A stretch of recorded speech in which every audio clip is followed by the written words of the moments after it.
Donald Trump and Hillary Clinton both scored sweeping victories on Super Tuesday last night, greatly raising the odds they'll face each other in the US presidential election this November. So is there a serious chance of a Trump presidency now? Joining me is Financial Times chief foreign affairs columnist Gideon Rachman. Gideon, Donald Trump has won pretty much across the US in the hunt for the Republican presidential nomination. Could he go all the way? Yeah, I think you have to accept that yes, he could, because, you know, a few months ago people were saying, oh, there's no way he'll win the Republican nomination, if you look back at what most pundits were saying. Now the fallback option is, well, there's no way he'll win the presidency.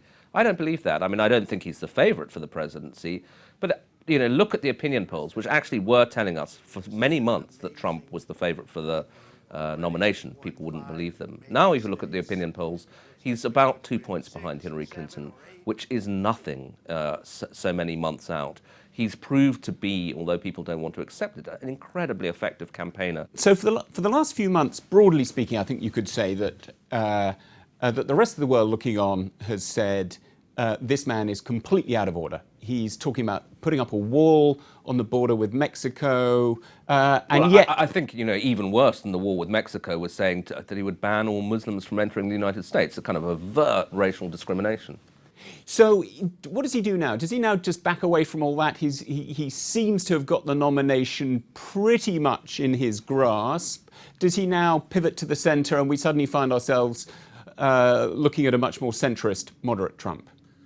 Look, there were hints of that in what he was saying last night. He did adopt a slightly more statesman-like tone, but, you know, given his previous record, no, I don't think he'll do that. I think for a couple of reasons. First of all, he said the wall thing so much, he can't back off and say he wasn't serious.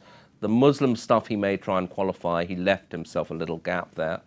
But it's in his character. He almost can't help himself in saying every now and then, I mean, he can control himself in one or two interviews, but the way that he projects himself is extremely aggressive. He likes to smash taboos, and actually even tactically it might make sense, because the way he'll run an election against Hillary Clinton is to say she is the establishment and I'm the anti-establishment. Given that so many pundits have probably got this wrong, could it be that people have got Trump wrong in terms of his views as well? Well, you mean if he becomes president? Well, look, I'm prepared to believe that he believes nothing. You know, he has been all over the place. At times in his past, he's been a liberal Democrat.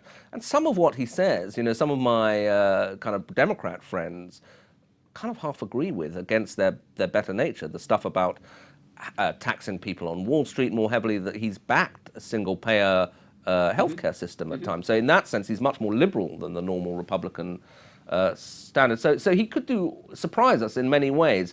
But for me, actually, the thing that worries me about him, as much as anything he's said, is his temperament. I think that he has been prepared to go where politicians shouldn't go, and that I don't think will be detracted from the way he runs. Okay, so here's the thing. So Hillary Clinton gives you a call later this morning, Gideon, and says, Gideon, my old friend, I need your advice. What do I do to make sure I beat Donald Trump if I'm taking him on in November? What's your advice to Hillary on taking on Trump? Well, look, the obvious things that she will do is that she will rally the votes of women, of minorities, of liberals. That's a given. I think that what they will do increasingly is go after his record as a businessman, because that is what he built himself up as a success story as a manager. In fact, there's some quite bad stories out there. The Republicans have already begun featuring Trump University, where a lot of people who went there felt they were defrauded. There are a lot of lawsuits that have come out of that. Yeah. That combines to make him look both dishonest and actually a huckster rather than a successful businessman. And I think that you will hear a lot more about Trump University over the course of the next 6 months. Well, it is certainly going to be a humdinger of an election. Gideon, thank you very much.